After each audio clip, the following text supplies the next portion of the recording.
Hello guys, കഴിഞ്ഞ വീഡിയോയിൽ കണ്ടിന്യൂഷനാണ് ഇന്ന് നമ്മൾ നോക്കുന്നത്. കഴിഞ്ഞ വീഡിയോയിൽ പറഞ്ഞതുപോലെ ഫയറിൻ്റെ ക്യാരക്ടറൈസേഷനും ടൈപ്സും ഒക്കെ നമ്മൾ നോക്കി. ഫയർ എന്താണെന്ന് നമ്മൾ നോക്കിയിട്ടുണ്ട്. അതിൻ്റെ കണ്ടിന്യൂഷനായിട്ട് വരുന്നത് national academy of fire and safety engineering എന്നൊരു മേഖലയാണ്. അതിൽ national academy of fire and safety engineering സ്ഥിതി ചെയ്യുന്നത് നാഗ്പൂരിലാണ്, മഹാരാഷ്ട്രയിലാണ്. അടുത്തൊരു ടോപ്പിക്ക് നമുക്ക് നോക്കേണ്ടത് പതാക ദിനമാണ്. പതാക ദിനം എന്ന് പറയുന്നത് അഗ്നിശമന പതാക ദിനം എന്നാണെന്നാണ്. അത് മാർച്ച് 8-നാണ്. 1984 മാർച്ച് 8-ാം തീയതി അമ്പലമുകളിലുള്ള കൊച്ചിൻ ഓയിൽ റിഫൈനറിയിൽ ഉണ്ടായ തീപിടുത്തത്തെ തുടർന്ന് നാഫ്ത ടാങ്ക് പൊട്ടിത്തെറിച്ച് കൊച്ചി പ്രദേശത്തുണ്ടാകുമായിരുന്ന ദുരന്ത വകുപ്പിലെ ജീവനക്കാരുടെ കഠിനമായ പ്രയത്നങ്ങളിലൂടെ വരുതിയിലാകുകയായിരുന്നു. വകുപ്പിലെ ജീവനക്കാരുടെ ധീരമായ പ്രവർത്തനം മൂലം ഒഴിവായ ഗുരുതരമായ അപകടത്തിൻ്റെ സ്മരണയ്ക്കായാണ് എല്ലാ വർഷവും മാർച്ച് 8-ാം തീയതി ഫയർ സർവീസ് പതാക ദിനമായി ആചരിക്കുന്നത്. അടുത്ത ടോപ്പിക് എന്ന് പറഞ്ഞാൽ NFS ഡേ ആണ്, ദേശീയ അഗ്നിശമന സേനാ ദിനം. ദേശീയ അഗ്നിശമന ദിനം എന്ന് പറയുമ്പോൾ ഏപ്രിൽ 14-നാണ്. 1944 ഏപ്രിൽ 14-ന് മുംബൈ ടോപ്പ് യാർഡിലുണ്ടായ തീപിടുത്തത്തിലും വൻ സ്ഫോടനത്തിലും ഡ്യൂട്ടിക്കിടെ ജീവൻ ബലിയർപ്പിച്ച ധീരയായ അഗ്നിശമന സേനാംഗങ്ങൾക്ക് ആദരാഞ്ജലി അർപ്പിക്കാൻ എല്ലാ വർഷവും ഇന്ത്യയിൽ ഏപ്രിൽ 14 ദേശീയ അഗ്നിശമന സേനാ ദിനമായി ആചരിക്കുന്നു. തീപിടുത്തമുണ്ടായ കപ്പൽ ഏതാണെന്ന് ചോദിച്ചാൽ SS ഫോർട്ട് സ്റ്റിക്കിംഗ് മുംബൈയിലെ വിക്ടോറിയ തുറമുഖത്തിൽ വെച്ചാണ് ഉണ്ടാകുന്നത്. അടുത്ത ടോപ്പിക് എന്ന് പറയുമ്പം ഫയർ ട്രയാങ്കിൾ അല്ലെങ്കിൽ ജ്വലന ത്രികോണം. ജ്വലനം നടക്കുന്നതിന് താപം, ഓക്സിജൻ, ഇന്ധനം എന്നീ 3 ഘടകങ്ങൾ അത്യാവശ്യമാണ്. ഈ 3 ഘടകങ്ങളെ ഒരു ത്രികോണത്തിൻ്റെ 3 വശങ്ങളായി ചിത്രീകരിക്കുന്നത് അറിയപ്പെടുന്നത് ഫയർ ട്രയാങ്കിൾ അല്ലെങ്കിൽ ജ്വലന ത്രികോണം എന്നാണ്.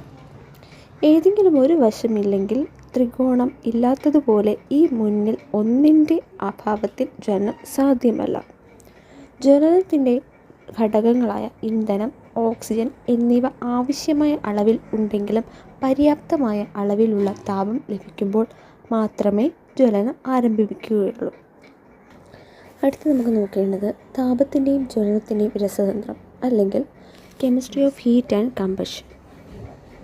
തീ ഉണ്ടാകുന്നത് വസ്തുക്കളും ഓക്സിജനുമായുള്ള രാസപ്രവർത്തനത്തിൻ്റെ ഫലമായിട്ടാണ്.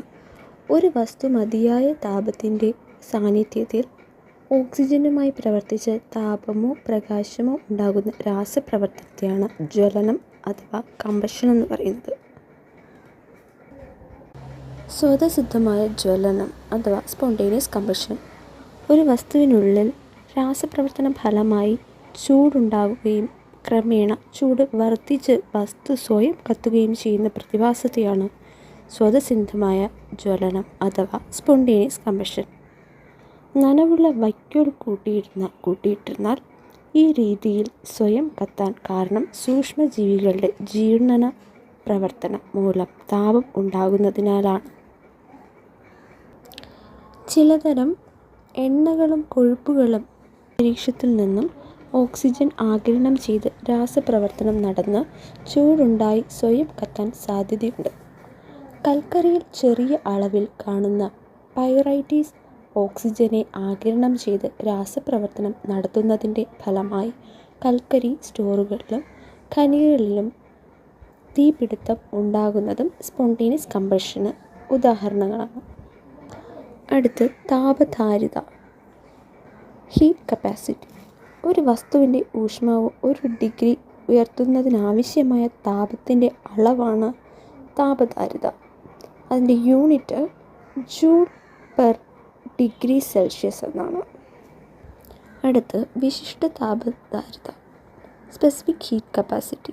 1 കിലോഗ്രാം മാസ്സുള്ള ഒരു വസ്തുവിൻ്റെ ഊഷ്മാവ് 1 ഡിഗ്രി സെൽഷ്യസ് ഉയർത്തുന്നതിനാവശ്യമായ താപമാണ് വിശിഷ്ട താപധാരിത. അതിൻ്റെ unit joule per kilogram degree Celsius എന്നാണ്. വിശിഷ്ട താപധാരിത ഏറ്റവും കൂടുതലുള്ള വസ്തു ജലമാണ്. ജലത്തിൻ്റെ വിശിഷ്ട താപധാരിത 4200 ജൂൾ/kg ആണ്. ദ്രവീകരണ ലീനതാപം latent heat of fusion. 1 gram മാസ്സുള്ള വസ്തു സ്ഥിരമായ ഊഷ്മാവിൽ ഖരാവസ്ഥയിൽ നിന്നും ദ്രാവകാവസ്ഥയിലേക്ക് മാറുന്നതിനാവശ്യമായ താപം. ഐസിൻ്റെ ദ്രവീകരണ ലീനതാപമാണ് 80 കലോറി. അടുത്ത് ബാഷ്പീകരണ ലീനതാപം ലാറ്റന്റ് ഹീറ്റ് ഓഫ് വേപ്പറൈസേഷൻ. ഊഷ്മാവ് സ്ഥിരമായിരിക്കുമ്പോൾ 1 ഗ്രാം ദ്രാവകം വാതക അവസ്ഥയിലേക്ക് മാറുന്നതിനാവശ്യമായ താപം. അതിനെയാണ് ബാഷ്പീകരണ ലീനതാപമെന്ന് പറയുന്നത്. ബാഷ്പീകരണം സംഭവിക്കുന്നതിന് ദ്രാവക തന്മാത്രകൾ തമ്മിലുള്ള ബന്ധം ഇല്ലാതാകുന്നതിന് ആവശ്യമായ ഊർജം നൽകണം. ജലത്തിൻ്റെ ബാഷ്പീകരണ ലീനതാപമാണ് 540 കലോറി. അടുത്ത് സബ്ലിമേഷൻ അഥവാ ഉൽപ്പതനം. പദാർത്ഥങ്ങളെ ചൂടാക്കുമ്പോൾ ദ്രാവകമാകാതെ നേരിട്ട് വാതക രൂപത്തിലാകുന്ന പ്രതിഭാസമാണ് ഉൽപ്പതനം. ഉദാഹരണത്തിന് കർപ്പൂരം, അയഡിൻ, ഡ്രൈ ഐസ് ഇവയെല്ലാം ഉൽപ്പതനത്തിന് ഉദാഹരണങ്ങളാണ്. ഡ്രൈ ഐസ് അഥവാ ഖരാവസ്ഥയിലുള്ള കാർബൺ ഡൈ ഓക്സൈഡ് ചൂടാക്കുമ്പോൾ ദ്രാവകമാകാതെ നേരിട്ട് വാതക രൂപത്തിലാകുന്നത്. അടുത്തത് മെൽറ്റിംഗ് പോയിൻ്റ് അഥവാ ദ്രവണാങ്കം. സാധാരണ മർദ്ദത്തിൽ ഒരു ഖരവസ്തു ദ്രവീകരിക്കുന്ന നിശ്ചിത താപനിലയാണ് ദ്രവണാങ്കം. ഐസിൻ്റെ ദ്രവണാങ്കം 0°C ആണ്, അഥവാ 273 കെൽവിൻ. തിളനില boiling point. സാധാരണ അന്തരീക്ഷ മർദ്ദത്തിൽ ഒരു ദ്രാവകം തിളച്ച് ബാഷ്പമായി തീരുന്ന നിശ്ചിത താപനിലയാണ് തിളനില എന്ന് പറയുന്നത്. ജലത്തിൻ്റെ തിളനില 100°C ആണ്. അടുത്ത് നമ്മൾ പറയാൻ പോകുന്ന ഒരു മെയിനായിട്ടുള്ള ടോപ്പിക്കാണ് material safety data sheet. MSDS എന്ന് പറയുന്ന ഒരു ഡേറ്റ ഷീറ്റിനെ പറ്റിയാണ് പഠിക്കാൻ പോകുന്നത്.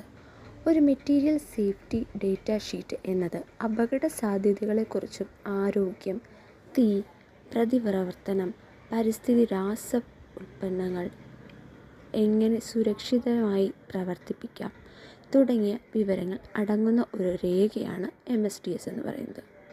MSDSൽ ലേബലിനേക്കാൾ മെറ്റീരിയലിനെ കുറിച്ചുള്ള വിവരങ്ങൾ കൂടുതൽ ഉൾക്കൊള്ളുന്നു. മെറ്റീരിയലിൻ്റെ വിതരണക്കാരനോ നിർമ്മാതാവോ ആണ് MSDS തയ്യാറാക്കുന്നത്.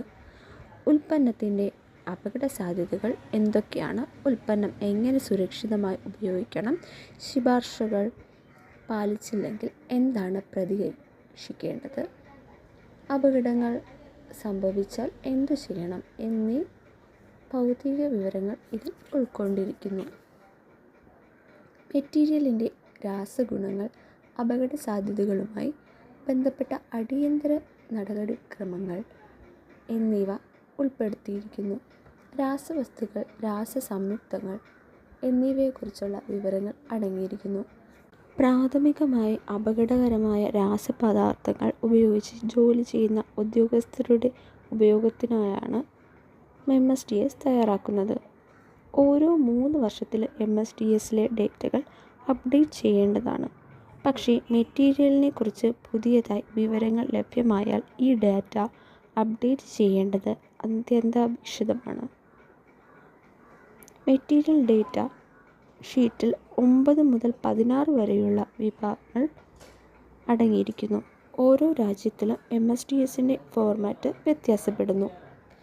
MSDSൻ്റെ പ്രധാന വിഭാഗങ്ങൾ: മെറ്റീരിയലിനെ കുറിച്ചുള്ള തിരിച്ചറിയൽ, ഐഡൻറ്റിഫിക്കേഷൻ ഓഫ് മെറ്റീരിയൽ, അപകട സാധ്യത തിരിച്ചറിയൽ, ഹാസാർഡ്സ് ഐഡൻറ്റിഫിക്കേഷൻ, ഘടകപദാർത്ഥങ്ങളെ കുറിച്ചുള്ള വിവരങ്ങളും ഘടനയും, composition or information of ingredients, പ്രഥമ ശുശ്രൂഷ നടപടികൾ, ഫസ്റ്റ് എയ്ഡ് മെഷേഴ്സ്, അഗ്നിശമന നടപടികൾ, ഫയർ ഫൈറ്റിംഗ് മെഷേഴ്സ്, മെറ്റീരിയലുകളുടെ അപ്രതീക്ഷിത പുറന്തള്ളൽ ഉണ്ടായാൽ സ്വീകരിക്കേണ്ട നടപടികൾ, ആക്സിഡൻ്റൽ റിലീസ് മെഷേഴ്സ്,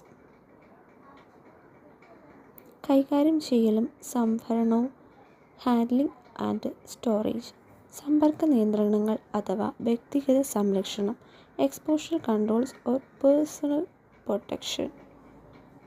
ഭൗതികവും രാസപരവുമായ സവിശേഷതകൾ, ഫിസിക്കൽ ആൻഡ് കെമിക്കൽ പ്രോപ്പർട്ടീസ്. സ്ഥിരതയും പ്രതിപ്രവർത്തനവും, സ്റ്റെബിലിറ്റി ആൻഡ് റിയാക്ടിവിറ്റി. വിഷശാസ്ത്രപരമായ വിവരങ്ങൾ, ടോക്സിക്കോളജിക്കൽ ഇൻഫർമേഷൻ. പാരിസ്ഥിതിക പരിഗണനകൾ, എക്കോളജിക്കൽ ഇൻഫർമേഷൻ. നിർമ്മാർജ്ജന പരിഗണനകൾ, ഡിസ്പോസൽ കൺസിഡറേഷൻ. മെറ്റീരിയലുകളുടെ ഗതാഗത രീതികളെക്കുറിച്ച് വിവരങ്ങൾ, ട്രാൻസ്പോർട്ട് ഇൻഫർമേഷൻ. നിയന്ത്രണ വിവരങ്ങൾ, റെഗുലേറ്ററി ഇൻഫർമേഷൻ. മറ്റ് വിവരങ്ങൾ, അതർ ഇൻഫർമേഷൻ. ഈ വീഡിയോ ഇഷ്ടമായവരെ ലൈക്ക് ചെയ്യുക. കൂടുതൽ അറിവുകൾക്കായി സബ്സ്ക്രൈബ് ചെയ്യുക, ഷെയർ ചെയ്യുക.